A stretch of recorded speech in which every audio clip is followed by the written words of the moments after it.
बातचीत के दौरान कहा कि यूपी में कानून तोड़ने की किसी की भी हैसियत नहीं है। जेएनयू के प्रदर्शन पर कहा कि जो लोग उपद्रवियों को समर्थन कर रहे हैं वो खुद उपद्रवी ही होंगे। वहीं उन्होंने मौलाना तौकीर के जुम्मे की नमाज के बाद प्रदर्शन पर कहा है कि इतनी हैसियत किसी की नहीं है।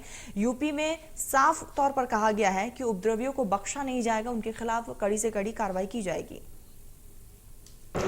मेरे साथ मौजूद हैं उत्तर प्रदेश सरकार में कैबिनेट मिनिस्टर और बरेली के प्रभारी मंत्री लक्ष्मी नारायण चौधरी जी। उनसे बात करते हैं कि जो बरेली दौरा है उनका वो क्या क्या उसका एजेंडा है और किस तरह से प्रदेश में जो योगी सरकार 2 बनी है वो काम कर रही है। सर, बहुत बहुत स्वागत है आपका इंडिया न्यूज़ में।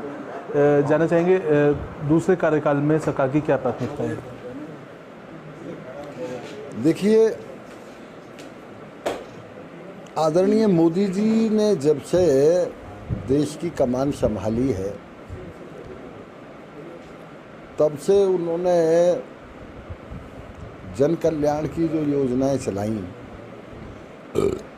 पूर्ववर्ती सरकार ने उत्तर प्रदेश में उनको लागू नहीं किया।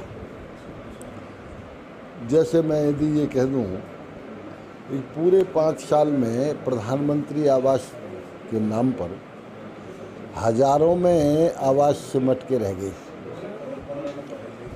आदरणीय योगी जी ने पूरे 5 साल में प्रधानमंत्री आवास 42.5 लाख बना के जनता को दे दिए।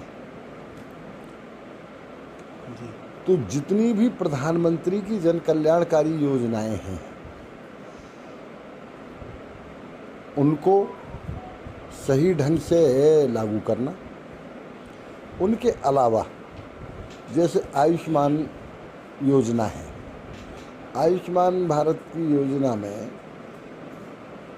2011 की जनसंख्या का मापदंड लिया गया है। बहुत से गरीब उसमें से भी रह गए 2011 में से।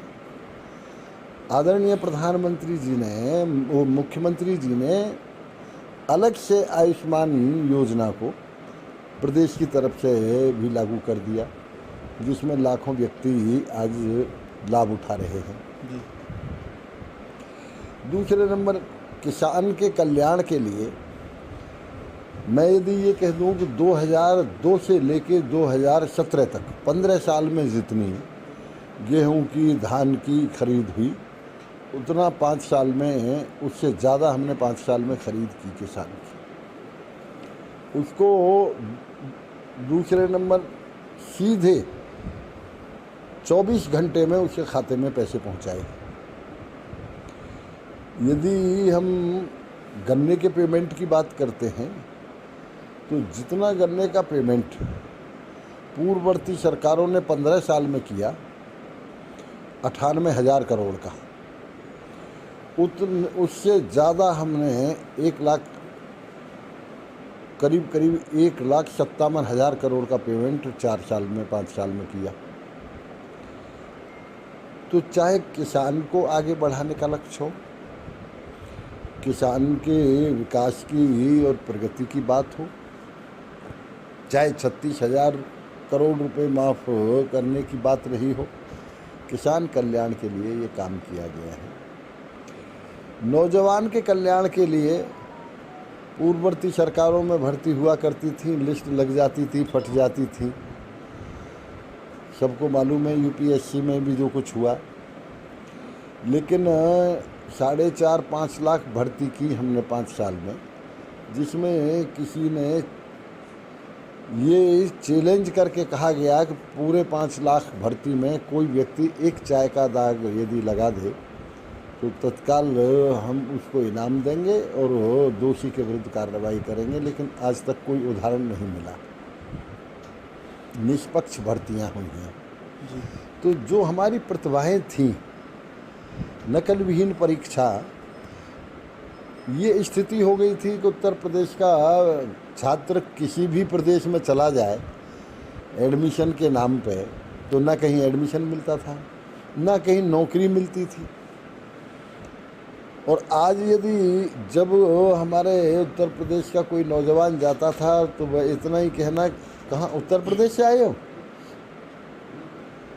आज जब नौजवान जाता है वहाँ तो आज सम्मान के साथ कहा जाता है उत्तर प्रदेश से आए हो। इस दोनों शब्द तो वही हैं, लेकिन दोनों में ज़मीन आसमान का अंतर है। ये सारे जो सुधार हैं कानून व्यवस्था के बारे में, तो योगी जी के बारे में अकेले हिंदुस्तान में नहीं पूरी दुनिया में चर्चे हैं। कानून व्यवस्था, कानून को तोड़ने की इजाज़त तो किसी को नहीं दी जा सकती, और यदि कोई कानून तोड़ने की कोशिश करेगा तो फिर उसे नतीजा भी भुगतना होगा। ठीक है, ये है कैबिनेट मंत्री लक्ष्मण चौधरी जी, जिनका कहना है कि जो कानून है उसको तोड़ने की इजाज़त किसी को नहीं दी जाएगी, और अगर किसी तरह का कोई प्रदर्शन होता है तो निश्चित रूप से उससे सख्ती से भी निपटा जाएगा।